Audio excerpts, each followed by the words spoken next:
First day, ngayon ko lang po ito-try ngayon yung aking oatmeal. Ay, with coffee nga. Ayan, ang aking coffee, maliit lang po yan. Maliit lang po yung glass na yan. At saka, siguro, mag-o-order pa ulit ako na itong jar na to. Para sa everyday, 4 days, ano lang po siya, 4 days. So, kailangan ko pa ng 4 pa para okay yung every morning ko, oatmeal breakfast po ako.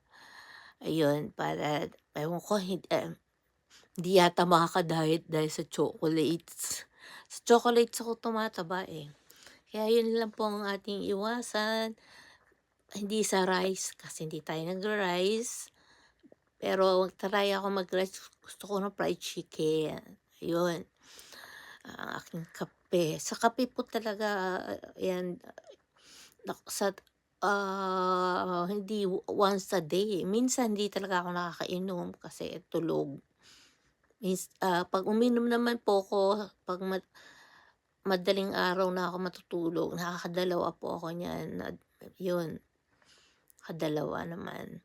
Meron kasing kape na kinakabog po ako, eh. Kaya kung saan po ako sanay na kape, yun lang po yung binibili at binibigay sa akin ng anak ko. Ayun naman po, ita-try po natin ang ating meron 'tong sariling 'pag bumili kayo ng jar na ganito, makikita niyo yung aking mga kuryente, mga USB po 'yan. Ayan, kasama na po siyang kutsarita.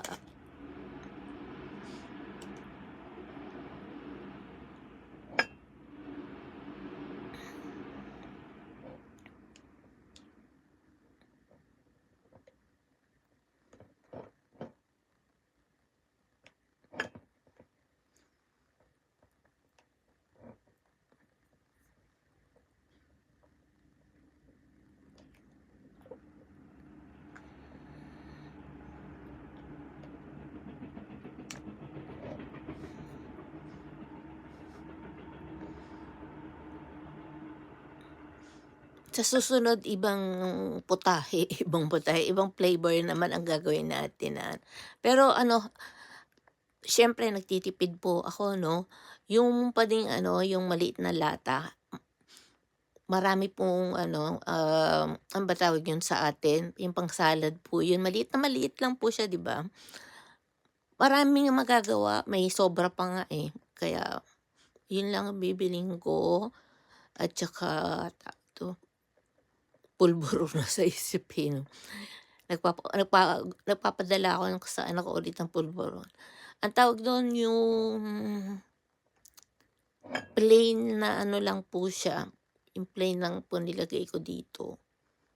Ano pa pangalan nito? Yogurt, plain na yogurt, tapos, ayan gatas, kailangan damihan ng gatas kasi 'pag hindi po dinamihan ng gatas nagda-dry po siya, mada-dry po siya, nasisipsip ng oatmeal.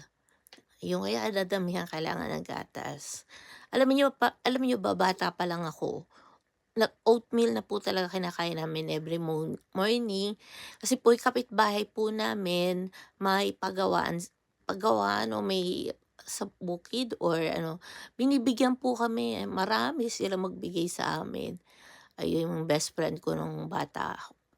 Sa kapitbahay namin close namin yung tatay niya, tapos ako best friend ko pa yung anak, ate ko, tatlo yan, eh, ate ko, kuya ko, yan. Kanya-kanya kaming barkada dun. So, dun namin natutunan kumain ng oatmeal dahil sa kanila. Tapos nung panahon nun nakakabili ng, gatas gatas ng kalabaw. Nakabili po kami, glass po yun. Nakaka-order, may nagde-deliver or 'pag wala po pupunta kami dun sa sa EDSA ba yun? Hindi, ano ba tawag dun sa Diversion Road, ayan. Dun ang marami. Kaya malayo, lalakarin mo, malayo. Nagtitiyaga po kami basta makabili po kami ng gatas ng kalabaw. Nasanay din sa pag-inom ng gatas ng kalabaw. Hindi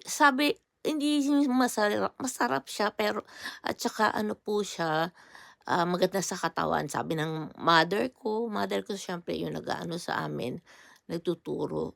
At saka natutunan din po namin na yung gatas ng kalabaw tsaka kanin, yun.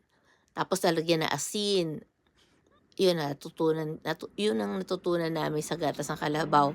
Pero ano na, unti-unting nawala na po yung nagbebenta ng gatas ng kalabaw hanggang sa nag-ano na ako, lumaki na ako doon, nawala na po talaga siya. Miss na miss ko po yung gatas ng kalabaw. Sa totoo lang, hindi ko na nga alam kung ano yung lasa ngayon ng gatas ng kalabaw, eh. Yun lang, eto sharing ko po sa inyo every morning aking ewan ko diet kasi ang bilis ko mabusog dito sa oatmeal sa totoo lang yan, ganyan kalaki na yan. Ita-try ko po yung ganyang size, kasi ibang size na lagayan ko yung 'pag kumakain po ako, pero hindi ko naman nauubos yun. Siguro mga ganitong size lang, kaya ko po siguro maubos 'to. Ayan po, maraming salamat and with coffee. Andito ang glass ng coffee ko, kulang 'yan. Ayan, baka mapadalawa tayo ng kape ngayong morning 'no. Thank you for watching and please, subscribe my channel. And yung mga dati kong friend, please lang po, watch watch watch lang po tayo.